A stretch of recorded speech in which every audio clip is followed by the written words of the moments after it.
Assalamualaikum warahmatullahi wabarakatuh. Di sini kami dari kelompok 4 akan menjelaskan tentang insertion sort. Baiklah, pertama-tama di sini saya akan memperkenalkan para anggota kami. Baiklah, yang pertama adalah saya sendiri, Rizky Naufal Fadroman, sebagai MC sekaligus editor. Selanjutnya adalah Sadewa Abidal sebagai ketua sekaligus pemateri ketiga. Selanjutnya adalah Rifki Adam Tastian sebagai pemateri 1. Selanjutnya adalah Syareja Riyatma sebagai pemateri 2. Dan yang terakhir adalah Novaldi Fabian sebagai pemateri 4. Baiklah, selanjutnya saya akan menjelaskan apa saja materi yang akan disampaikan saat presentasi ini. Yang pertama adalah pengertian insertion sort, yang kedua adalah fungsinya, ketiga adalah kelebihan dan kekurangan, dan yang keempat adalah contoh dalam logaritma.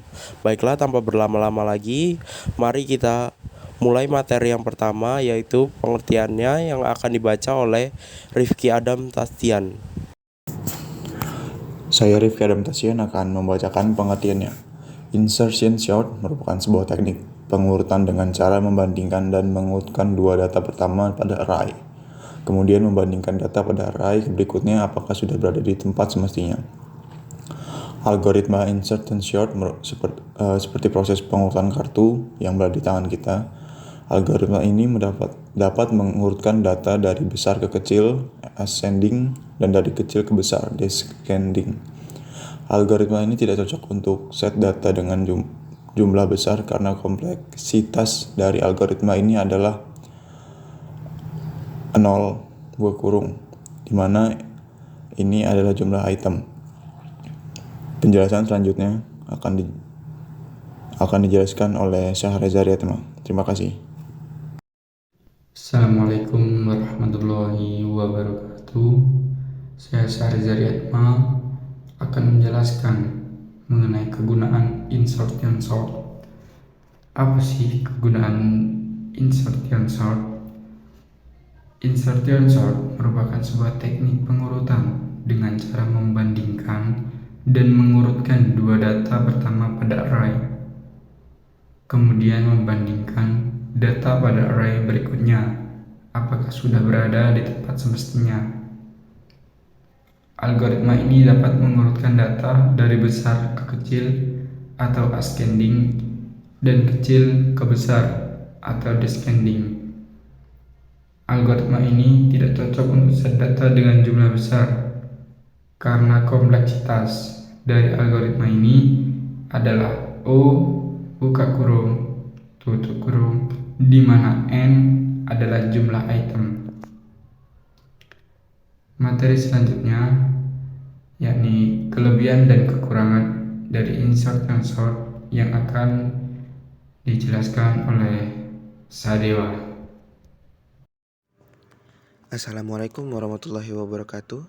Saya Sadewa Bizal Gifari. Saya akan menjelaskan kelebihan dan kekurangan insertion sort. Kelebihan dari insertion sort adalah yang pertama sederhana dalam penerapannya, yang kedua mangkus dalam data yang kecil, yang ketiga stabil. Lalu yang keempat adalah mangkus dalam data yang sebagian sudah terurut. Kekurangan dari insertion sort adalah yang pertama, banyaknya operasi yang diperlukan dalam mencari posisi yang tepat untuk elemen larik. Yang kedua, untuk larik yang jumlahnya besar ini tidak praktis. Yang ketiga, jika list terurut terbalik sehingga setiap eksekusi dari perintah harus memindai dan mengganti seluruh bagian. Yang terakhir adalah tidak cocok dalam pengurutan elemen dalam jumlah besar. Sekian dari saya, terima kasih. Penjelasan materi berikutnya akan dijelaskan oleh Novaldi Fabian Arci. Assalamualaikum warahmatullahi wabarakatuh. Perkenalkan, nama saya Novaldi Fabian Arci akan menjelaskan logaritma dari insertion sort. Di sini bisa dilihat pada gambar pertama itu ada main, ada variabel integer, ada output, ada input, ada integer, dibuat lagi ada baca array, insertion sort, cetak array. Nah, di sini kita dari mainnya, setelah main ada integer n. Di sini maksudnya banyaknya data yang akan kita inputkan. Lalu selanjutnya masukkan di output, masukkan banyak data. Selanjutnya kita inputkan n. Maksudnya di sini diinputkan n itu total data saja, apa totalnya saja, misalkan kayak 5 atau 10. Nah, lalu di situ kita buat lagi variabel yaitu integer array yaitu l n. Nah, di sini nih untuk variabel array ini untuk menampung isi dari data yang berjumlah sesuai dengan n yang kita inputkan, yang telah total datanya yang telah diinputkan. Lalu masuk ke baca array. Nah, bisa dilihat pada gambar ketiga. Lalu di baca array ada i sebagai perulangannya. Selanjutnya ada perulangan. Karena dimulai dari 0 maka harus dikurang 1 supaya datanya tidak kelebihan. Lalu ada outputnya, diminta masukkan datanya lalu diinputkan.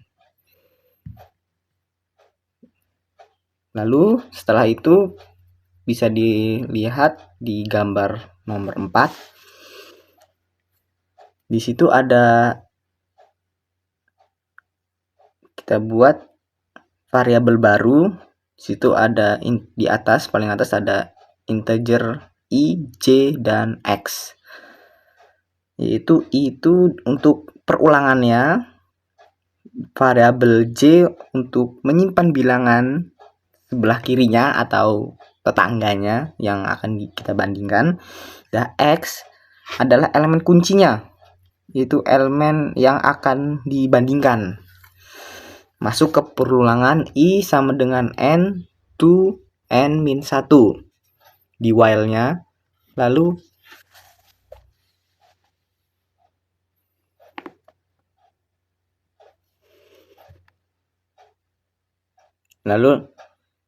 i sama dengan 1 di sini maksudnya karena kita akan membandingkannya dimulai dari data yang kedua. Karena di sini dimulai dari angka 0, maka data urutan keduanya yaitu data ke-1 jika dimulai dari 0. Lanjutnya, lalu di situ ada perintah memanggil x sama dengan li, yaitu untuk mengambil elemen kuncinya atau elemen yang akan kita bandingkan. Habis itu stop false. Nah, di sini maksudnya itu karena belum kita mulai perbandingannya atau pergeserannya otomatis belum berhenti. Berarti jika berhenti sama dengan false. Lalu di situ ada j sama dengan i-1. Seperti yang tadi, untuk menyimpan hasilnya sebelah kiri atau tetangga sebelah kirinya. Masuk ke perulangan. J lebih dari sama dengan 0. N stop sama dengan false. Lalu masuk ke perulangan lagi. Jika bilangan J, maksudnya J itu bilangan sebelah kirinya itu lebih dari 0, lebih besar daripada 0, dan stop sama dengan false. Maksudnya jika bilangan sebelah kirinya lebih besar dari x yang akan kita bandingkan dari kunci, lalu masuk ke if. Jika elemen j masuk ke if true. Jika elemen j yaitu tetangga sebelah kiri lebih besar dari x, elemen kunci, maka kita geser ke sebelah kiri. Itu true. Jadi J tambah 1 di sini mulai geser. Setelah jika sudah bergeser, maka J sama dengan J minus 1 itu untuk mengecek lagi di sebelah kirinya. Ketika angkanya sudah bergeser lalu berulang lagi. Itu tadi barusan jika true. Balik lagi ke if. Jika elemen J yaitu tangga sebelah kiri tidak lebih besar dari X, yaitu angka yang kita bandingkan, bilangan kunci, maka false, tidak terjadi pergeseran, dan yaitu stop, tidak membandingkan ke sebelah kirinya lagi. Nah, lalu pengulangnya selesai. Dengan berhentinya pengulangan, dilanjut, berarti kita masuk ke bagian penyisipannya. Di sini bagian penempatan bilangan yang telah dibandingkan. Di sini ada perintah L J tambah 1 sama dengan X. Nah, disinilah kita taruh posisi X-nya di posisi yang kosong. Lalu bisa dilihat lagi di halaman ketiga. Nah, di sini adalah proses terjadinya outputnya, proses untuk outputnya, hasilnya yang sudah berurut datanya. Baik, cukup sekian. Assalamualaikum warahmatullahi wabarakatuh. Saya kembalikan kepada MC. Baiklah, itu tadi presentasi kami dari kelompok 4 tentang intersection sort. Saya selaku MC pamit undur diri. Jika ada salah kata saya mohon maaf, kepada Allah saya mohon ampun. Saya akhiri wabil taufiq walhidayah. Wassalamualaikum warahmatullahi wabarakatuh.